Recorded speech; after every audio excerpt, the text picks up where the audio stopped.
Welcome to the Python 2026 series. In this video, we are going to learn how to build REST APIs using Flask. Flask is one of the most popular web frameworks for Python, and it is perfect for building lightweight and fast APIs. Whether you are a beginner or just looking for a refresher, this guide will get you up and running in no time. So, what exactly is Flask? It is often called a micro-framework. This means it provides the core essentials you need to build a web application, like routing and request handling, without forcing a specific project structure or database on you. This makes it incredibly flexible and an excellent choice for building microservices and REST APIs. Let's get our environment set up. First, create a new folder for your project. I recommend creating a virtual environment to keep your dependencies isolated, though it is optional. Finally, install Flask using the Python package manager by running the command pip install Flask. Once that finishes, we are ready to code. Here is the absolute smallest Flask application you can write. We import the Flask class, create an instance of it, and then define a root using the app.root decorator.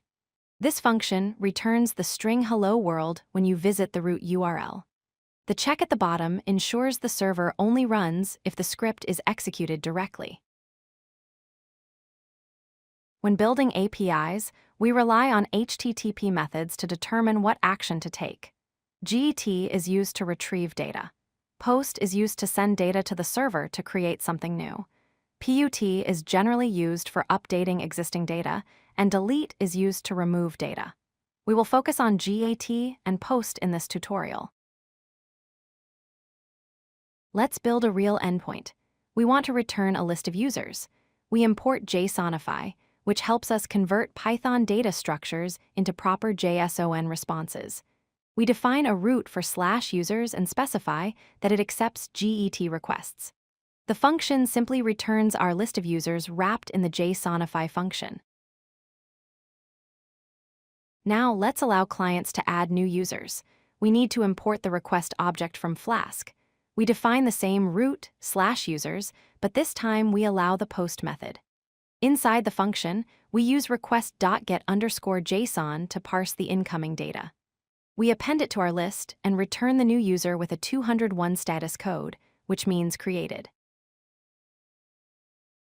Often you need to fetch a specific item, like a user with a specific ID.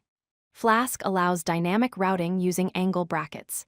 Here, we specify int:\user_ID to capture an integer from the URL. We then search our list for that ID. If we find the user, we return it. If not, we return an error message with a 404 status code. Using the correct HTTP status codes is crucial for a good API. 200 OK is the standard success response. 201 created is for successful post requests. 400 bad request means the client sent invalid data. And 404 not found means the resource does not exist. Using these helps clients understand what happened with their request. To wrap up, Flask is a powerful yet simple tool for building APIs in Python. We learned how to set up roots, handle GET and POST requests, work with JSON data, and manage dynamic URLs and status codes. You now have the foundation to build more complex applications. Thanks for watching, and happy coding. If you like this video, hit that like button and don't forget to subscribe. Visit codelucky.com for more such useful content.